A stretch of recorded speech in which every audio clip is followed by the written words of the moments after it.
Quand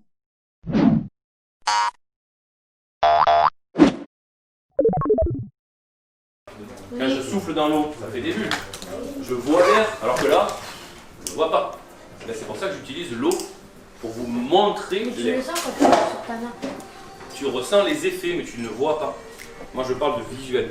Sur mon animation sur le projet Diams, c'est de faire découvrir aux enfants, aux élèves, ce que c'est que l'air, les pollutions qu'on peut trouver autour de l'école et qu'on peut mesurer avec les capteurs, les faire devenir des sentinelles de l'air, savoir observer, savoir connaître les sources de pollution, les différentes pollutions, les effets de la pollution de l'air et du coup savoir quoi y faire, comment réagir, comment limiter, comment éviter. Alors moi comment je fais? Simplement je fais des animations, des expériences, je les fais réfléchir, je les fais s'exprimer et petit à petit on chemine vers je connais des choses sur les qualités de l'air et sur cette pollution et je vais essayer d'agir moi en tant qu'enfant directement.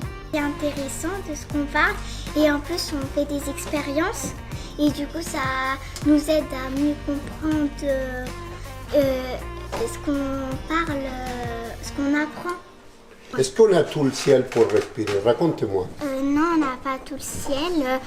Comme Christophe nous a montré, il a pris un bout de scotch et c'est ce qu'on respire tout le temps. L'épaisseur du scotch. Là. Ça Ça, c'est l'épaisseur de la couche qui nous permet de respirer autour de la table. Mais c'est tout rikiki alors. Ah ouais, ça fait tout petit, ouais. Eh oui. En fait, ce qu'il y a, c'est que ça fait très petit. Donc non, on n'a pas tout le ciel pour respirer. Alors attention, par contre, dans cette toute petite couche-là, il se passe des millions de choses. J'utilise beaucoup la participation active. J'aime bien que les enfants découvrent par une expérience concrète. Bon, c'est des simples, une expérience simple, et qui découvrent par eux-mêmes et qui cheminent correctement. Alors moi, je suis là pour les guider, bien évidemment, je ne les laisse pas seuls, mais je veux qu'ils y arrivent eux-mêmes en réfléchissant eux-mêmes et en groupe. Comme le thème est un peu compliqué, c'est des choses abstraites, l'air on ne sait pas, la pollution on ne le voit pas, on la voit.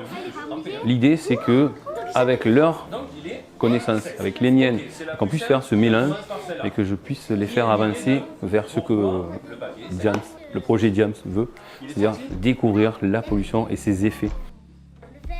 Je vous rappelle quand même juste... Il y a besoin de sensibiliser les élèves par rapport à l'air, la pollution, etc. Et parfois, on n'a pas toutes les billes, nous, et tout le matériel pédagogique pour leur faire tester, faire des hypothèses. Donc l'intervention de Christophe est importante pour que justement les élèves puissent avoir le matériel à utiliser, faire différentes hypothèses, faire différentes démarches, et puis comprendre comment ça se passe. Les feuilles, c'est sympa, et après on passe à l'expérience. Alors je passe par les expériences, le dessin, l'écriture, la manipulation de capteurs. On fait une petite sortie pour voir autour de l'école comment c'est. Mais j'habite ici, il y a de la pollution, il n'y en a pas, les sources et tout ça. Donc c'est très actif. C'est celle que vous ne voyez pas, cette poussière-là, qui s'appelle plus poussière, mais qui va s'appeler particules fines. Oui. C'est comme si c'était de plastique en train de se faire brûler. Alors là, c'est pas brûlé, on brûle rien. Hein. Quand on parle du pneu, c'est que ça s'use, ça frotte. Le pneu, il frotte après, sur la route ça devient et il chaud. use le pneu. Il y a des petits morceaux minuscules, microscopiques, donc des particules fines qui c'est. Et petit à petit, le pneu, il réduit et puis à un moment, il faut le changer parce que ça devient dangereux. Attention, troisième possibilité pour une voiture de polluer. Ce que je fais en classe, ça transpire vers la maison. C'est-à-dire qu'il y a le lien école vers la maison. Je viens à l'école à pied parce que je sais que c'est bien, parce que ça crée moins de pollution et là, je suis actif. Je suis chez moi et je fais ça, mais ça part toujours de l'école. J'essaye, comme on est en collectif, là, je pars d'un milieu où on vit, on a une expérience commune. Cette classe-là, après chaque individu, chaque enfant va pouvoir partir avec un petit bagage à la maison et le faire directement à la maison, l'appliquer à la maison. Le projet Diams est un complément en fait par rapport à toutes les séquences qu'on a pu mettre en place sur la classe en sciences. C'est le prolongement de ce qu'on a étudié sur les énergies. Donc d'une part, ça rentre parfaitement dans le programme de l'école élémentaire. Et puis c'est une opportunité pour les élèves de découvrir davantage leur environnement, d'être davantage conscients des enjeux aujourd'hui autour de la qualité de l'air. Enfin, ça permet d'avoir des séances très pratiques avec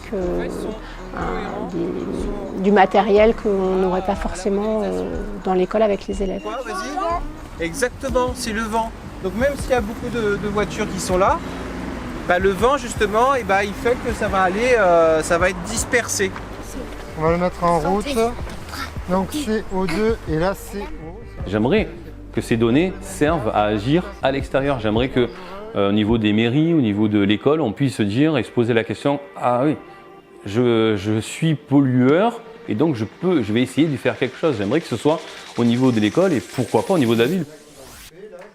Alors aujourd'hui, c'est certain que la génération actuelle qui est à l'école, c'est celle de demain qui prendra des décisions.